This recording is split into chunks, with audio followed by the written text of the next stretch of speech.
Good morning, everyone. And thank you for joining the Vail Valley Partnership and the Vail Symposium for this morning's program on communication.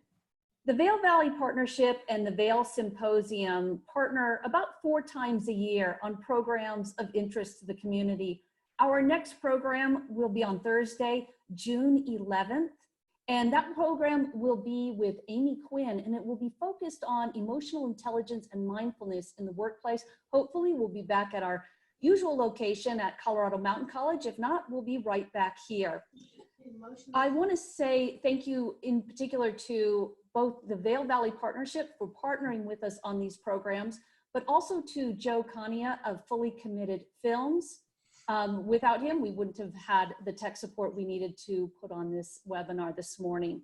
We all do better with timely, accurate, and clearly presented information as the current global pandemic serves to highlight. So today's program on communication is especially helpful. Some fun facts about this morning's speaker. Julie is a speaker and a leadership trainer. She works with leaders to build communication skills that they never learned in school. She spent her formative years in India, Paris, and Hong Kong. Her favorite job until now was working at Harvard and helping female executives supercharge their careers. She received her MBA from Boston College. She went to school at night, fueled on peanut butter and jelly sandwiches while she was pregnant. She took a leap of faith and started her own business with the goal of helping other women find their ideal career. Today, she's helped over 2,000 professionals communicate more effectively, increase productivity, and get out of their own way. Please help me welcome Julie Holunga. Thank you, Claire. I'm really pleased to be here today and to share with you this conversation around conflict and miscommunication. So let me share my screen with you here. Let's see. There we go. So I am so pleased that although we don't get to be together in person, that we have this wonderful system that allows us to connect anyway, especially given the times that we're in of social distancing and a little bit of isolation. What a great format for us to be together this morning. So I encourage you to put all of that aside, to click that do not disturb silence on your phone, on your iPad, and really be here for the next hour, focusing on yourself, on your career, and how you can increase your level of success even more so through this conversation. So before we get started, I'd love to hear from you. When you hear that word conflict, when you hear miscommunication, what is the first word that pops into your mind in terms of your reaction or just what that word conflict does for you? So if you can go into the bottom of your screen and click that chat box and just type in a word that just comes to mind for you.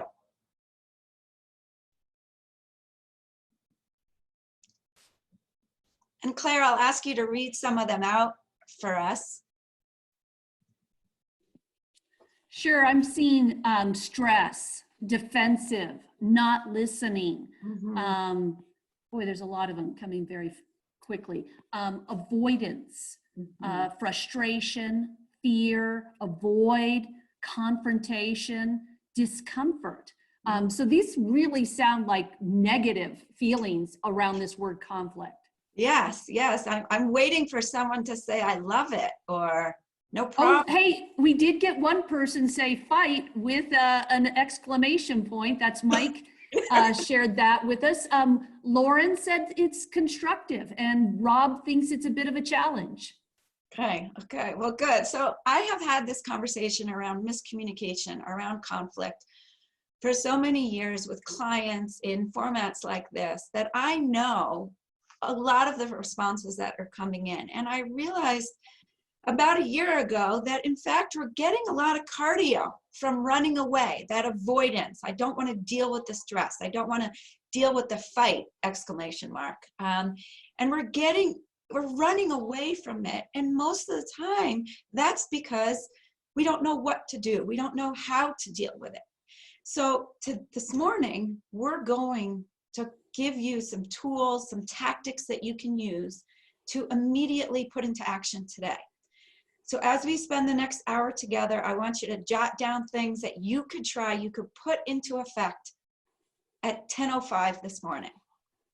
So remember as a kid, when we thought, if I just try hard enough, I can make anything happen. It's going to be a skyline letter, right? So I'll just ask that everyone mute themselves. stop at the grass line, spot on the green line, okay?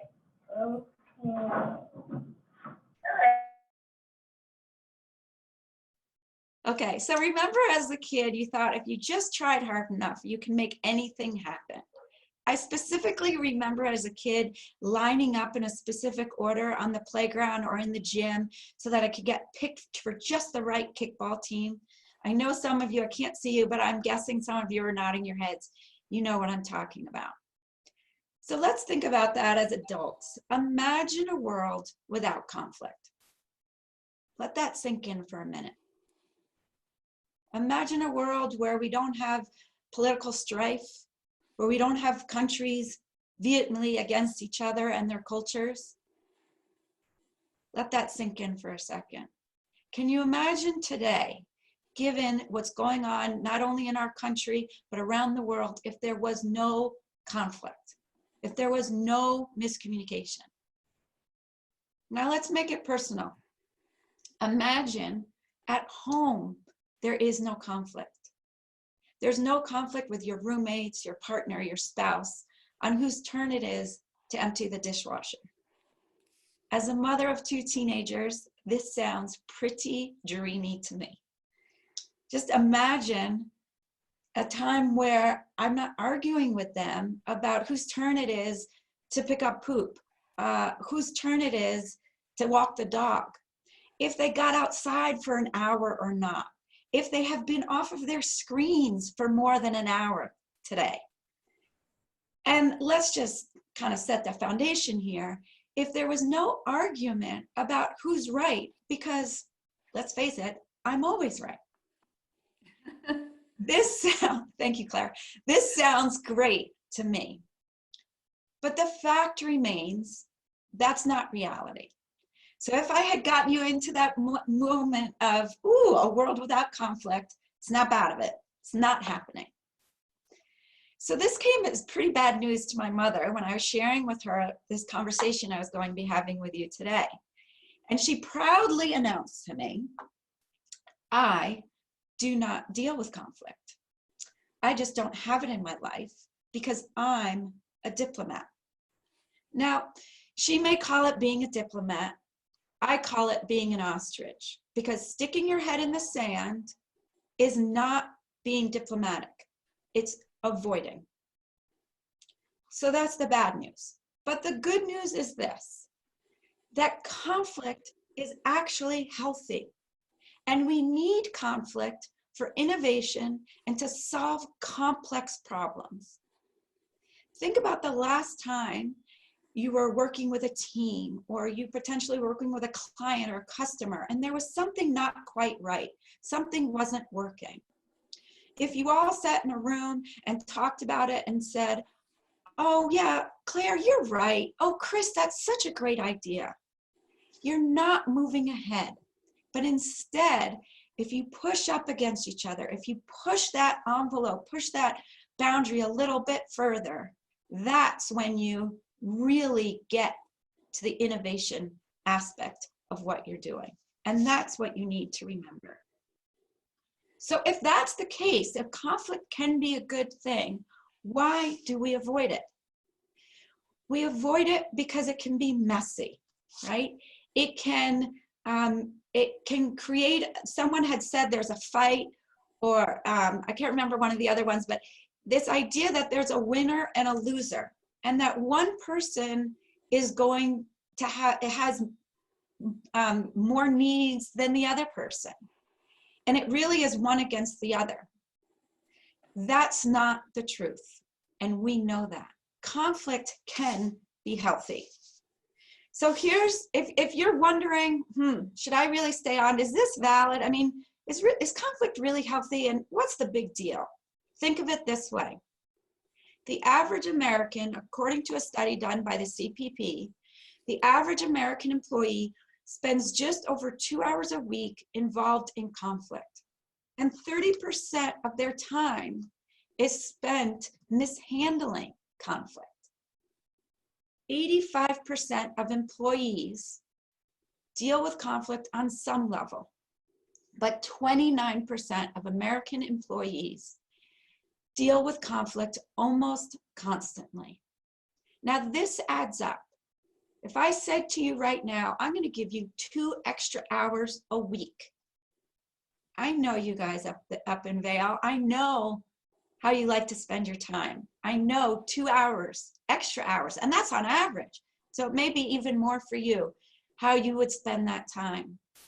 And all of this adds up to over 385 million hours spent in conflict around the country.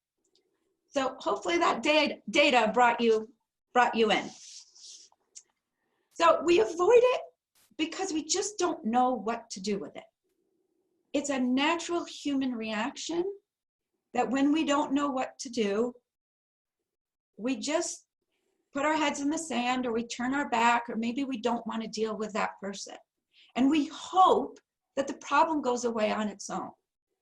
My mother shared with me last night that she and her girlfriend, who've been friends for, 30 years, are butting heads a little bit right now.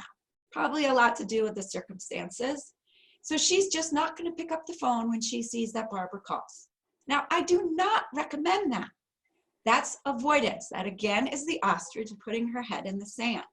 The hope is that if I don't talk to her, this will just kind of fizzle out on its own. Another rationale I hear from folks is that, hey, you know what?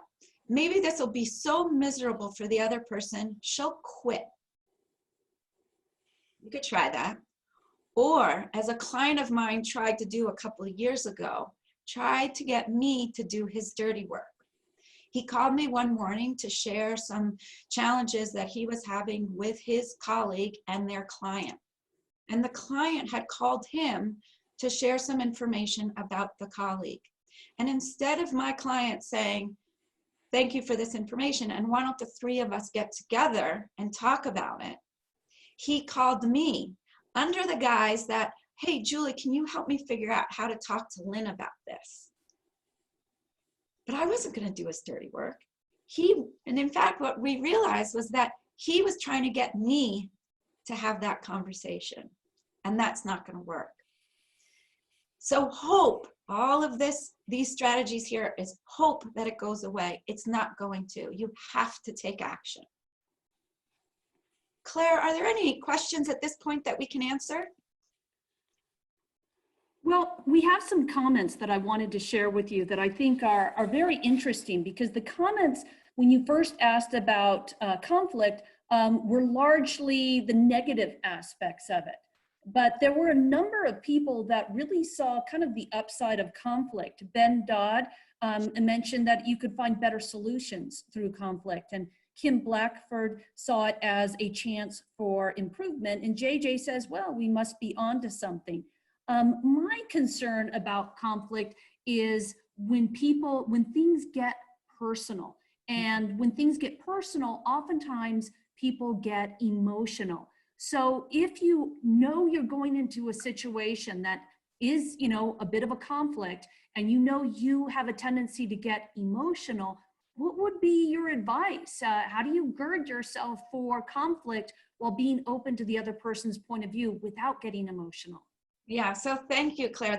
Thank you for those comments, because that is true. And I love the awareness that you all have in seeing that there is so much that can be done with this. And we're going to get to all of those things. And I love that you're already thinking about the distinction between sort of, we're focused on the person versus the task, and being aware of our emotions. And that is key, because how many of us know people who don't seem to have that social awareness. And I know next time you guys are meeting, you're talking about emotional intelligence. So that will be a great segue from this. So, so let's keep going with this. So one of the things that I realized through all of the research I've done, the trainings I've done around conflict and miscommunication, and working with thousands of people around this, is that miscommunication is a precursor to conflict. So when you find yourself miscommunicating with someone, you're not sure, that you're just not on the same page with someone, that is the red flag. That's where ding, ding, ding, ding, ding, pay attention, because if I don't respond to this, it's going to go into conflict. So when we talk about miscommunication, what are the different aspects and levels of miscommunication? So this happens to all of us. We make assumptions about each other. We decide something must be happening, even though it isn't, because it's a response that we've had, or it's a experience that we've had before. And we misread each other's behaviors. This is a big one that happens all the time. And we misinterpret someone's intent. So a client of mine, Bradford, had 2 women working on his team, and they were just superstars. And he was constantly looking for opportunities to give them exposure to senior staff, to other parts of the company. And when he met with Stacy one day and gave her a project, she responded ecstatically. She loved this. Was the opportunity she was looking for.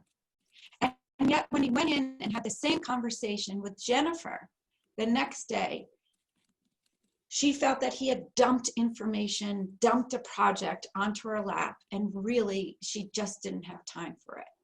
So that's a misinterpretation of intent. Stacy saw it as exactly as Bradford wanted. Oh wow, this is an opportunity, this is visibility, this is what I'm looking for.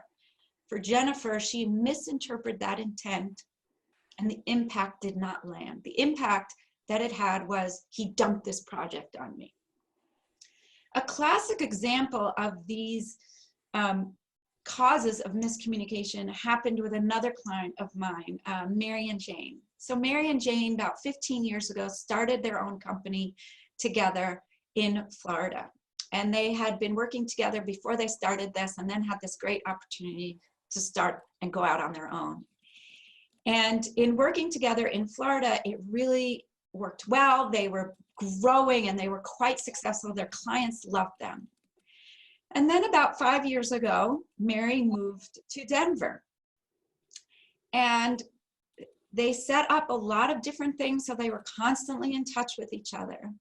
But after about 2 years, Mary called me in complete frustration. She was ready to sell her share of the company back to Jane and go out and try something else. She had had enough. She felt that since she had moved, she was taking on more responsibility of running this company that was growing and growing and growing. She felt she was managing people. She was making more decisions than Jane was. And she felt that Jane was sitting back and relaxing. And she'd had enough. She couldn't do it anymore. So before she took any drastic measures, I suggested that with the 3 of us work together, and that I coach them through this and really find out what was underneath the surface. You know, we all know about the iceberg and we can see what's above the water, but what's below? What do we really need to focus on? So one of the first things I had them do was to take an assessment profile tool called Emergenetics. Now, some of you may have heard of it. It's a Denver-based company, phenomenal tool that helps people understand how each other communicates. And the tool does this by looking at 7 different attributes, looking at how we prefer to think and behave. And bottom line, it eliminates all the guesswork in understanding how to communicate effectively with your colleagues, therefore reducing that level of miscommunication and conflict. And what we found out through this tool was that although Mary and Jane had worked so well together, when they were physically in the same space, when they put almost half the country between them, it really made a difference. And this is what we discovered. Mary is an internal processor, meaning she thinks to speak. And we all know Marys. Mary is the person in your meeting who doesn't say anything for a while, but when she does, it's brilliant, it's articulate, and it kind of blows everyone away because it's spot on with its accuracy. The reason it's this way is because Mary has been drafting and editing and processing her thoughts before they come out of her mouth. Jane, on the other hand, is an external processor, meaning she speaks to think. So as she's problem solving, as she's processing her thoughts, she's doing it through her spoken language. So we all know Jane's too. Jane's the one who walks down the hall and into your office on a regular basis and says, hey, can I talk this through with you? Can you just be a sounding board for me? Oftentimes, the Janes in our world are not looking for a response. They literally want someone, a physical human being, to be able to talk through, because as they're talking to you, they're narrowing down their problem solving, they're narrowing down their thoughts, and they're coming to that solution. They're coming to their ideas. Now, Mary and Jane have continued to work together. They recently sold their business for far more than they thought they ever would.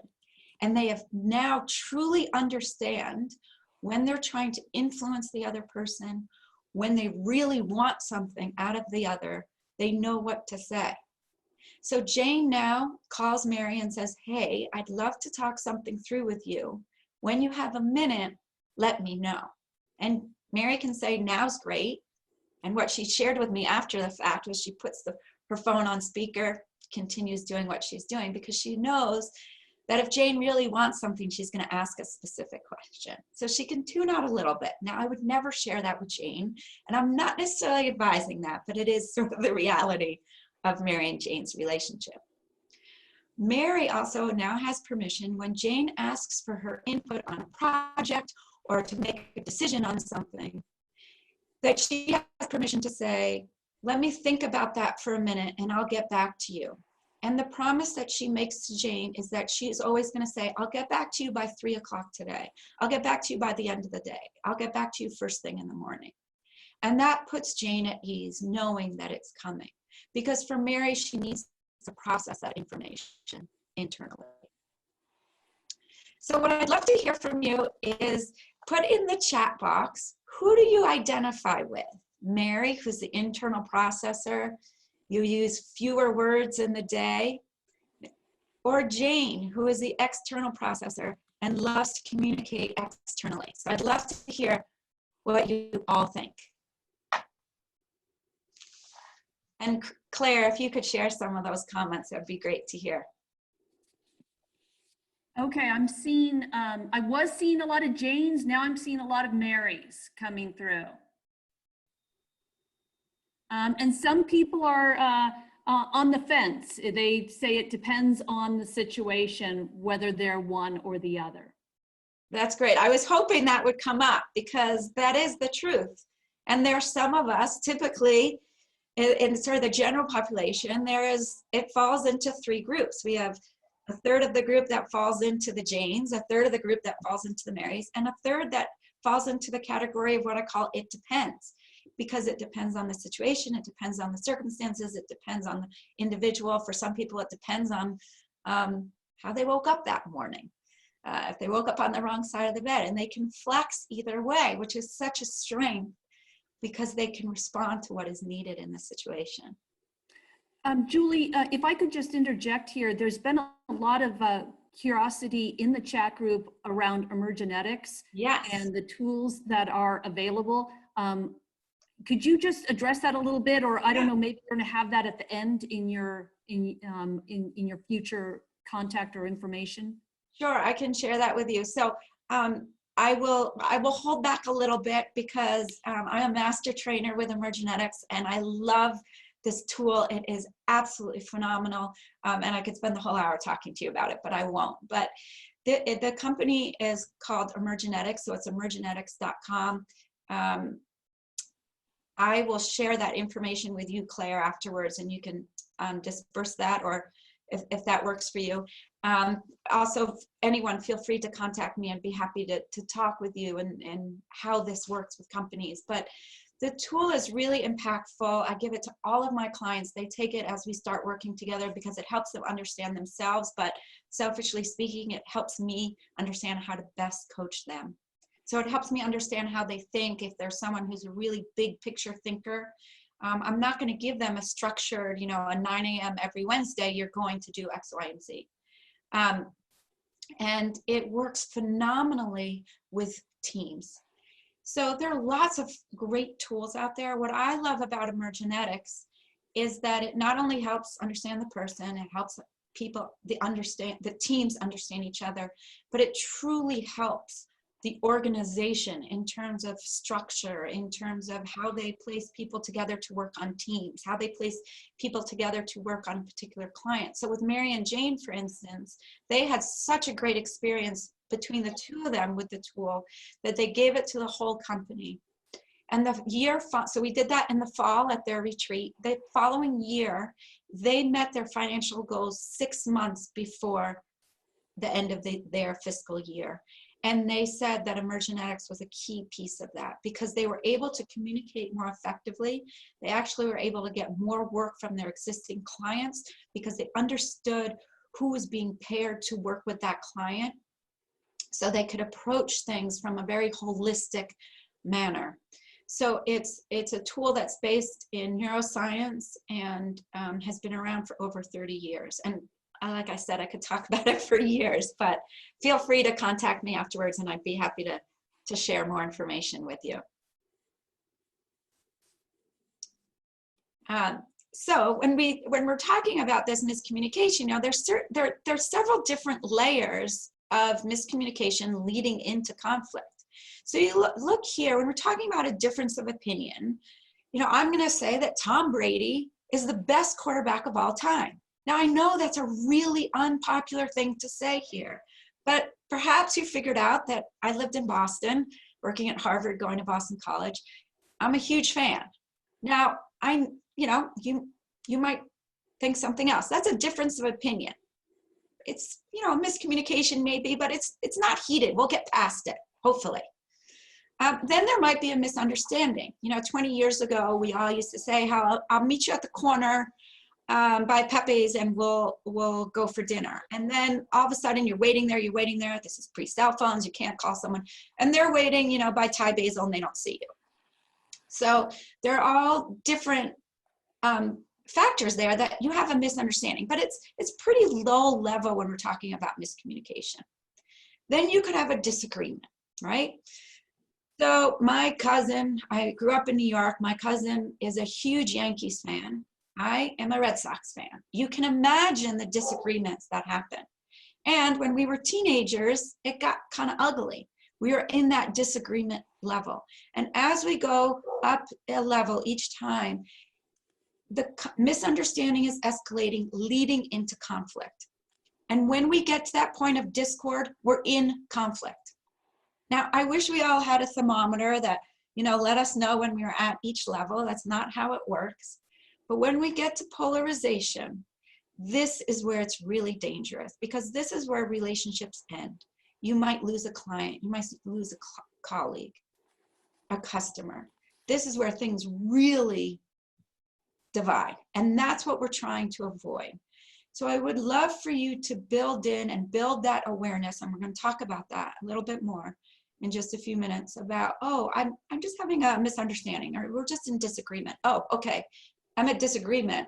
I don't want to get to discord because then I'm in conflict. So just remember these 5 levels, but focus on these 3 ones when you're in that miscommunication because that is the precursor.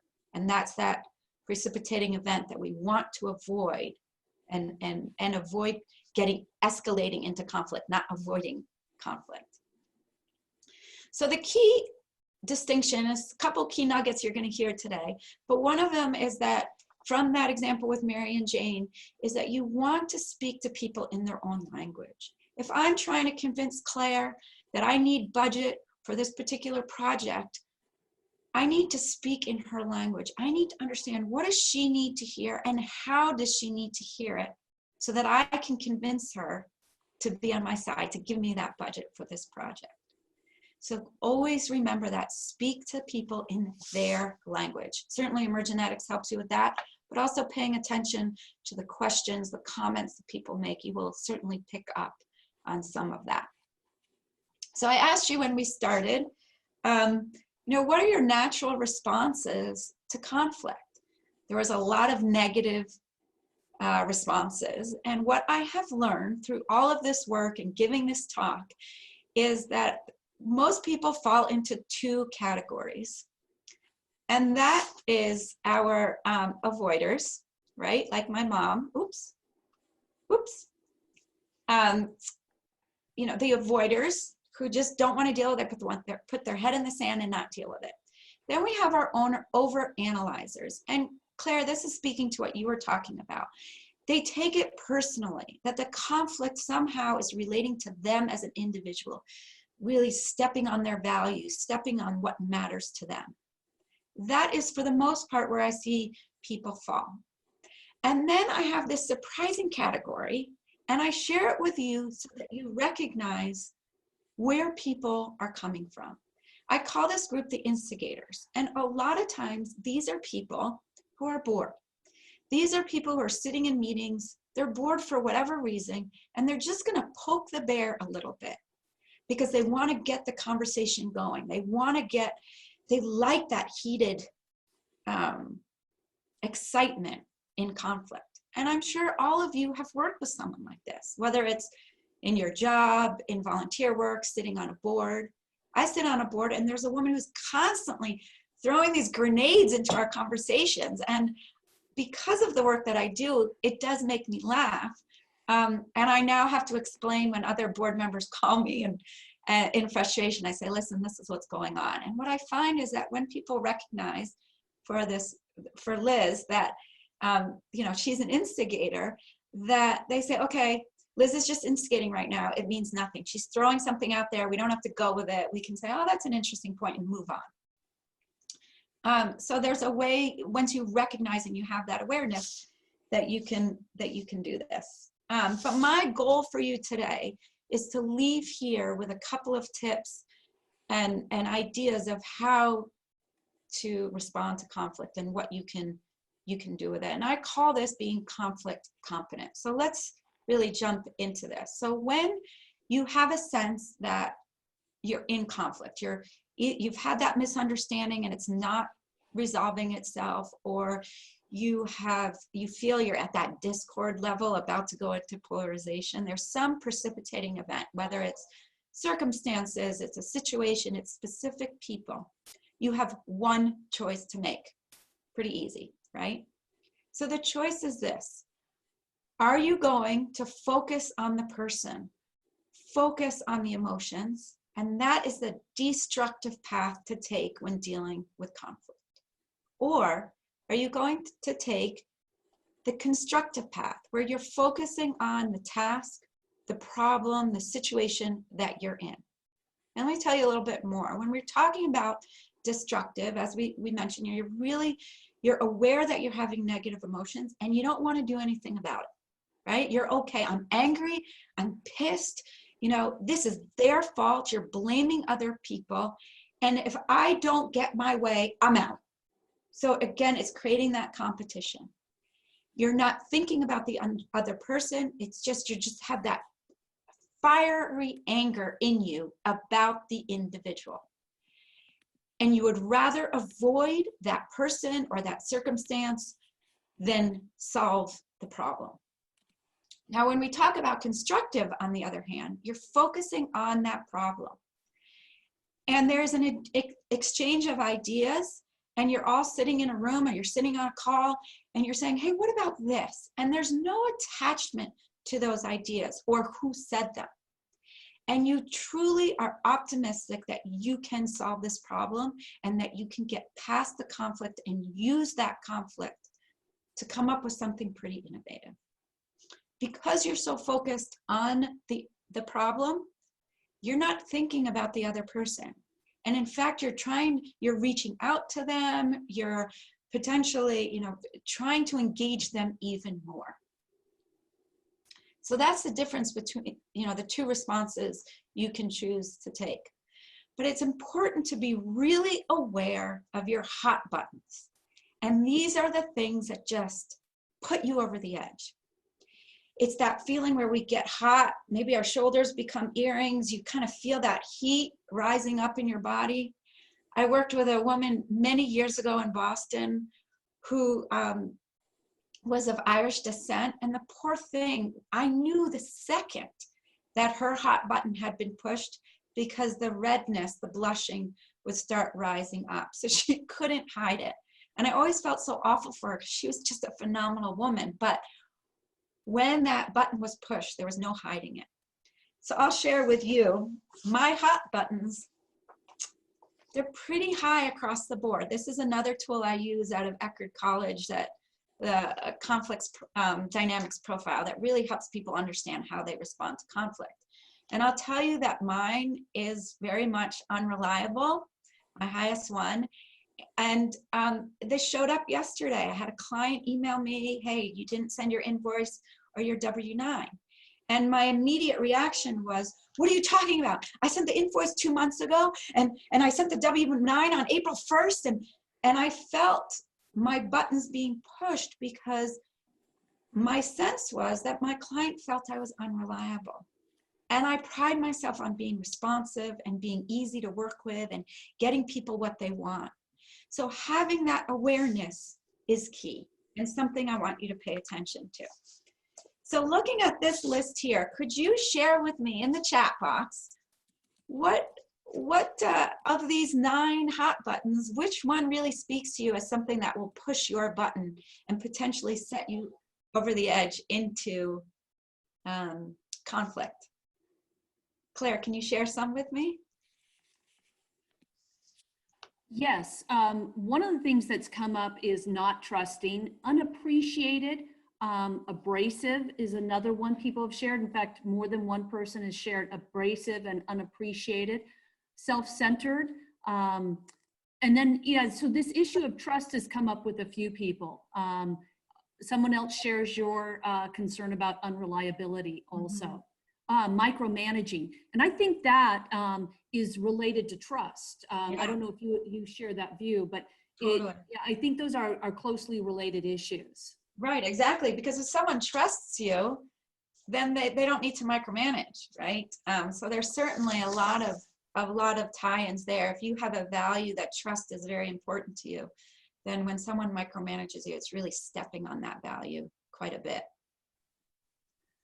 Yeah, and one of the things that I feel that trust is being an issue right now is because so many of us are working remotely.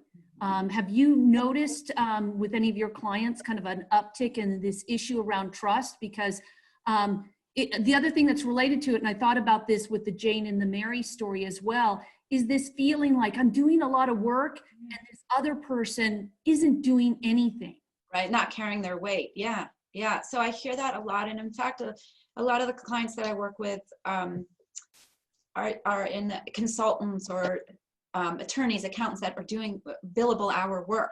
So there is a lot of that going on, and what I've had to share with a lot of leaders is this is very unprecedented times. We all know that, and that we're all distracted. And I'm not talking about having to homeschool kids or spouses at home. I'll share with you, hopefully no one's listening, that my husband comes up all the time and says, hey, when do you want to walk the dog? And when do you want to have lunch today? And that's very distracting if I'm writing or, when I was practicing for today. Do not interrupt. So I have a note on the door that says, do not come in. The first week my kids were home from school, my son walked in as I was doing a video call, no shirt, flexing like this. I mean, and I didn't know the people on the call, so I was absolutely mortified. But it's this idea that the distractions that are going on are really around some fear that we all have. I feel in Colorado, for me and for a lot of my friends, it became real this week in terms of people we know, our friends, family being diagnosed. So there is this underlying distraction going on that we have to be really aware of. And trust our employees that they're going to get their work done, and it may not be in the same manner that it was a month ago, and being okay with that. I've heard from a lot of my clients that they're waking up at 4 in the morning in order to work until 9 before things get going in their home. And that's just something to be aware of, and trusting your people and your colleagues, your employees, that, and maybe even having that conversation, you know, how are things going for you? What do you need to do right now so that you don't enter into conflict? Well, Kim mentioned one that's not on your list, and it's something that I also identified with, and that's lack of fairness. Maybe because I'm the youngest of 7, fairness has always been a big issue with me. But have you encountered that as a hot button, that some employees are treated differently than other employees? Yes, completely. And I'm so pleased that you hear that. A lot of times when I talk to people whose hot button shows up as unappreciated, I hear that conversation of fairness, of, you know, that person was just doing her job and she got a bonus and she didn't really go above and beyond. So that's not really fair. Or I hear a lot about working parents versus not working parents. Why does he get to leave at 4 and I don't? And it's really what I always encourage people is to have the conversation. That's what matters, and to be able to do that effectively. Thank you so much. And I think you said it was Kim. I'm so pleased you brought up fairness, and I jotted that down because I will bring that up again. So here's what you need to do. 3 steps. One is to be aware. So notice, remember I said there was one decision you had to make. Be aware of that moment when you find yourself heated, you find yourself, maybe your heart races. Like, what happens to you physically or mentally that you know you're at that precipice? You're at a precipitating event and you're going into conflict. So be aware. And so a lot of times this happens when we go into conflict, and then we can look back and say, okay, where was that fork in the road? And what was the moment that I didn't stop? So build that muscle. I call it the conflict memory muscle of being aware of when you're about to enter into conflict. And when you notice it, stop. Take a moment, take a deep breath, and say to yourself, what do I need to do to stay on that constructive path, to stay focused on the task, to have optimism that we can work through this? And then be deliberate in your actions, in your words, in your response to people. Be really focused. This is going to require you to slow down a little bit. As you build that muscle memory, this will come a lot easier. It may be even subconscious, but these are the 3 steps you need to take, and you can start doing this right now.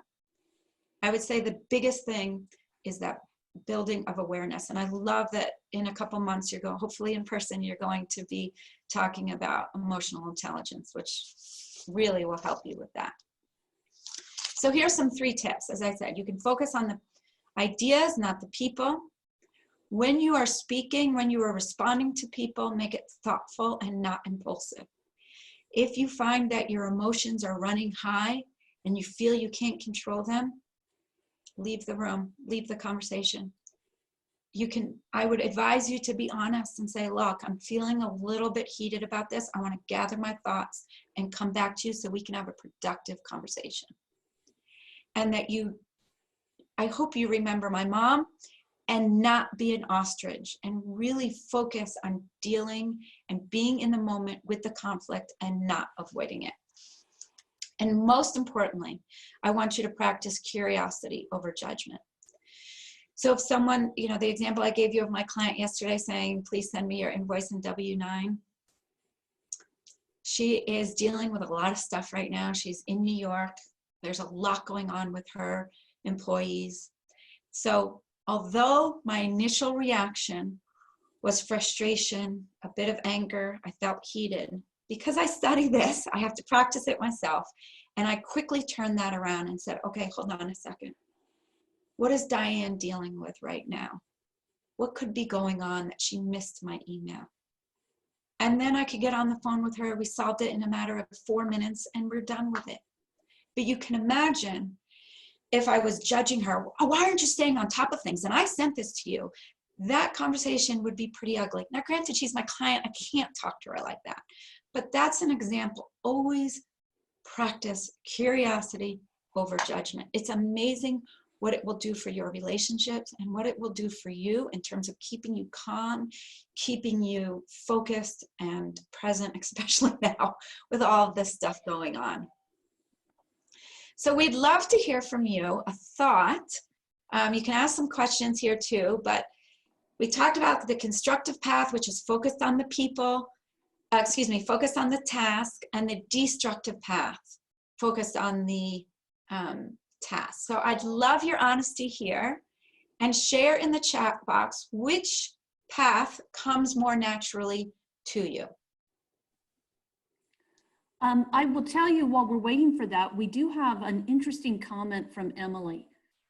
She writes that she likes to walk away and gather her thoughts, but she's wondering, is that avoidance? No, thank you, Emily. I'm so glad you brought that up. So when I look at these constructive, destructive, walking away and gathering your thoughts is what I call a delayed response. For any of you who have kids in youth sports, you've seen at a field, at a rink, everywhere, this 24-hour rule, right? Do not talk to the coach until you have processed it for 24 hours.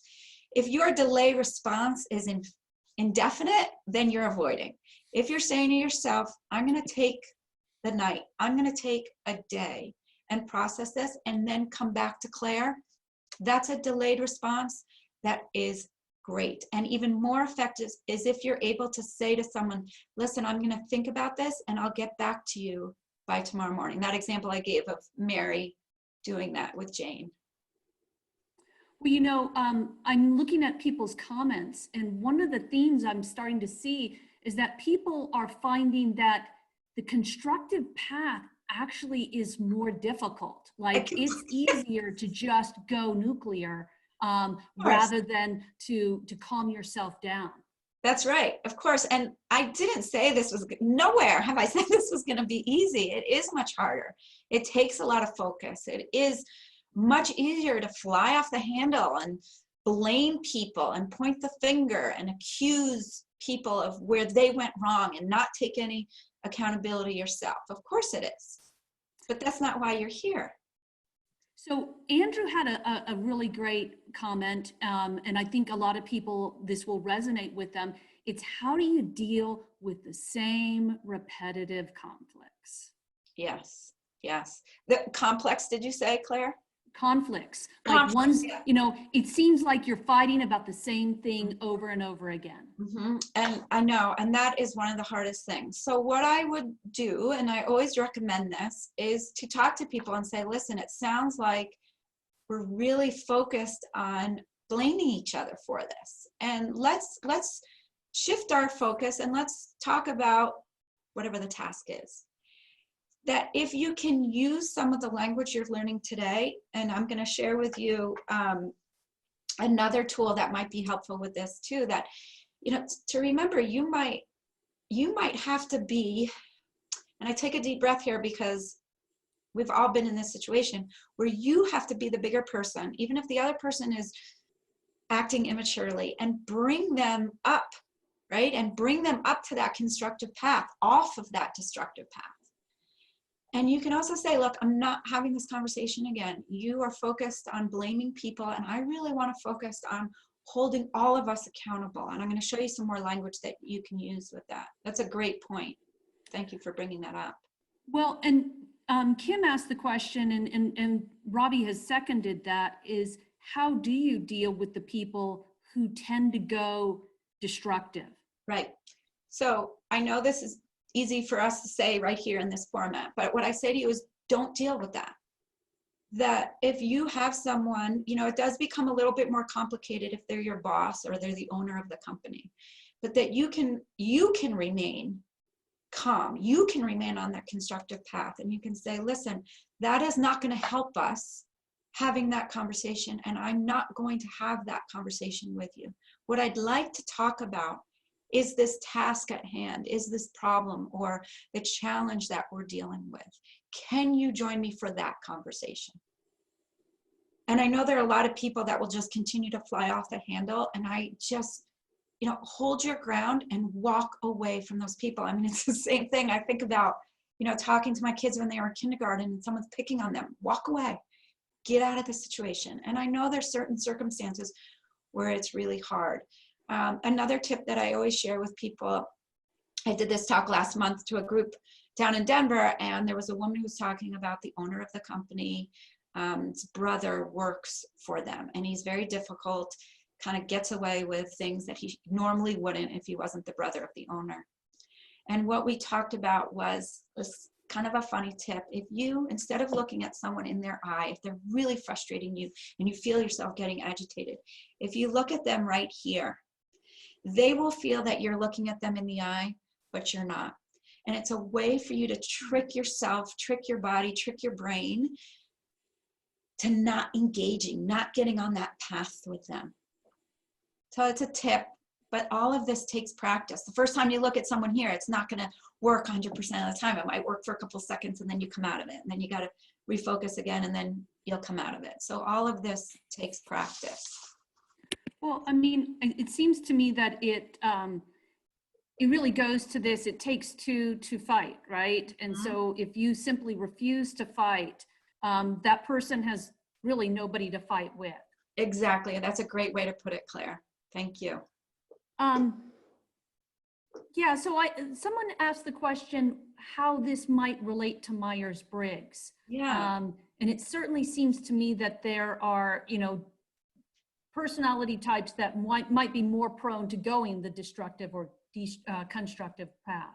Yeah, so Emergenetics, the tool that we were discussing, actually looks at another behavior that we call assertiveness. And that someone who at one end of the spectrum with assertiveness wants to deal with conflict right away, right? So when I talk to you about the overanalyzers, they want to deal with it right away. But at the other end of the spectrum, you have someone who deals with conflict not by avoiding it, but by preventing it. So they have built up a great ability to recognize, I'm going into conflict, I don't want to do it, so I'm going to build consensus here to prevent the escalation of conflict.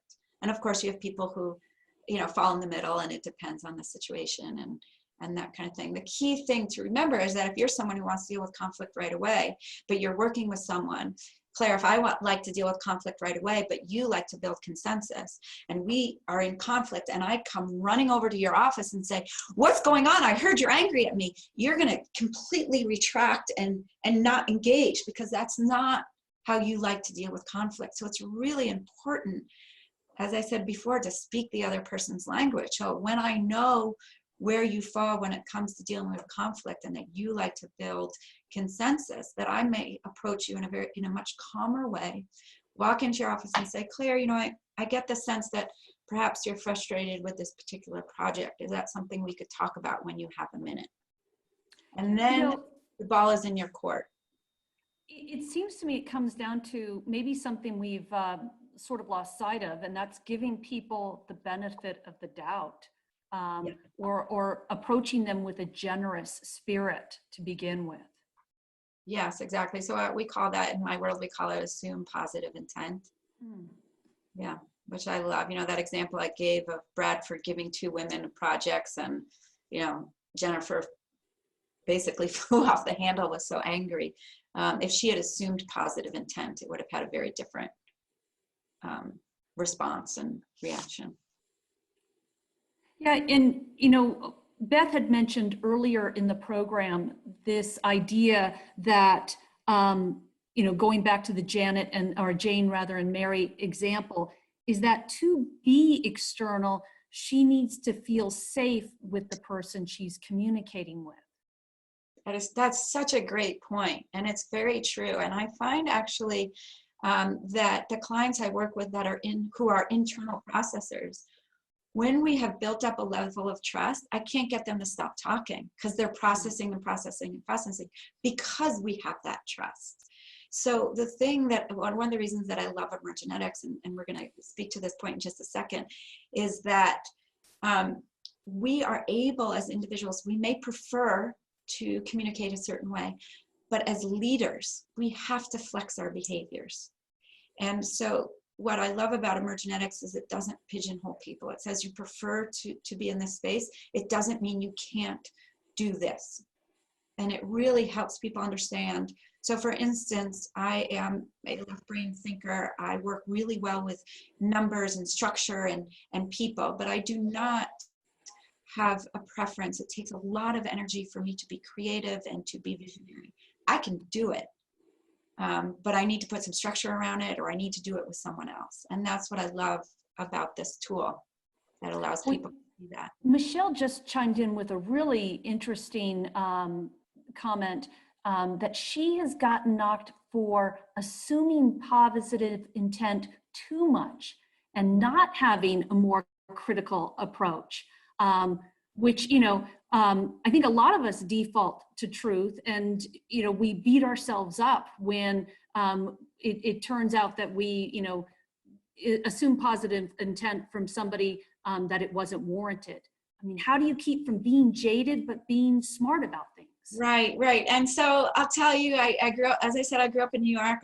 My mother is a twin, and my mother assumes positive intent about everyone. My aunt assumes, I don't know if you call it negative intent about everyone. And so, I really was raised to assume positive intent until proven wrong. And that is my approach. If I give you a shot and mess up, and maybe I give you one more chance, but to really understand, as we were talking about before, like you have those people who are constantly in conflict with, or they constantly want to instigate, that you're aware of that, and then you hold yourself back, right? Okay, I assumed positive intent, you showed me otherwise, you showed me your true colors. And years ago I heard Oprah say, when someone shows you their true colors the first time, believe them. Right? And so, I just think about that a lot, that there is this sense of you can assume positive intent, and then when they've shown you wrong once, twice, 3 times, you decide what for you is, I'm out. Like I'm not going to assume positive intent anymore. Well, Andrew has a great question, and that's to acknowledge, isn't it important to initially acknowledge a person and their feelings, perhaps like aloud to them, Exactly. And to me, that can be tricky, right? Because you don't want to say it in a way that's accusatory, right? Like, you sound really upset. That might put people on the defensive, right? That's right. Right. So one of the things that I talk a lot about is acknowledging. So when you acknowledge, Claire, you sound really frustrated with this. I understand where you're coming from. The distinction you want to make is not to say, I agree with you, because then if you don't want to go with Claire's suggestions, you've already said, I agree with you, but that you acknowledge the frustration, the feelings, the emotion that they're feeling. I sense that you have some anger around this. I'm not saying, I don't blame you that you have anger, right? You want to acknowledge that you hear them, but that you're not necessarily on their side, because you may not know yet, and there may be more conversation. But simply by acknowledging, when people feel heard, it's amazing. Defenses come down. I mean, it's just amazing. So that is a good point. And to be conscious of your words, like, as you said, Claire, to not be accusatory. Well, we are right at about 10 o'clock this morning, and I know you had a slide that you wanted to share with some I just have a couple information. Yeah, just a couple more things to share, some key points to share with you.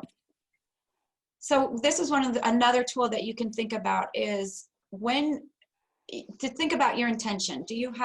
Are you blaming someone? You're on that bottom blame loop, which is destructive, or the top loop of being constructive. And it is your choice to make. And as I said before, leaders have a choice, and they can flex their behaviors to match their audience's needs. They may have a preference, but they really need to speak the language and flex their behaviors to what is needed in the situation given the people. Now, we all know about the golden rule. Oops. Speak to others as they want to be spoken to. So, sorry. And then there's the platinum rule that talks about treat others the way they want to be treated. And I talk about the titanium rule, which is speak to others the way they want to be spoken to. This is key. I would love for you to walk away and remember this titanium rule. So I know we've touched on a lot of questions. I'm happy to share some more, you know, anything with you. Reach out to me. I'll share my contact information with you. But I want to share one last thing with you. Here's your homework for today. I am an executive coach. It's what I do. So I would love to think about what you're going to put into action today. And as you're thinking about that, I want to share a very quick story with you about how emergenetics, my studying of conflict, really helped save my marriage. So my husband Shane is Canadian, and as an internal processor, remember, he thinks to speak. So when we were first married, we were living in Boston and flew home to Canada to visit family and to attend a wedding. And on the way back into flying home, Shane's visa was revoked and he was not allowed to fly home with me. So after 3 weeks of a lot of phone calls, a lot of attorneys, and the work of a very, very good friend of ours, Shane finally was coming back to Boston. And I'll never forget this moment at the airport. It was somewhat out of a romantic comedy. I was running down the hallway when I saw him crying, laughing, feeling those butterflies. I mean, we'd been married for 2 months at this point. And as I get to him, I throw myself around him, hugging him, the tears streaming down my face. And I look up at him and I say, I am so happy you're home. Shane's response: now, after 20 years of marriage, years and years of studying emergenetics and conflict, I now know that means I can't live without you either. So thank you for joining me today. And I look forward to hearing from all of you. And I would love to hear what you're doing with the 2 extra hours a day that you have now, because you're not letting conflict escalate. Julie, thank you so much. Everyone, thank you for joining us for this morning's webinar. Look for our emails for more information about our summer speaker series. I want to thank our friends at the Vail Valley Partnership. I also want to thank Joe Kania of Fully Committed Films, who helped us put this program together this morning. Thanks again, Julie. Everyone, stay healthy, and we'll see you next time. You can look for this program on our website under our video tab. It will be there. And also you have Julie's contact information if you have more questions. So thank you all very much. We'll see you next time.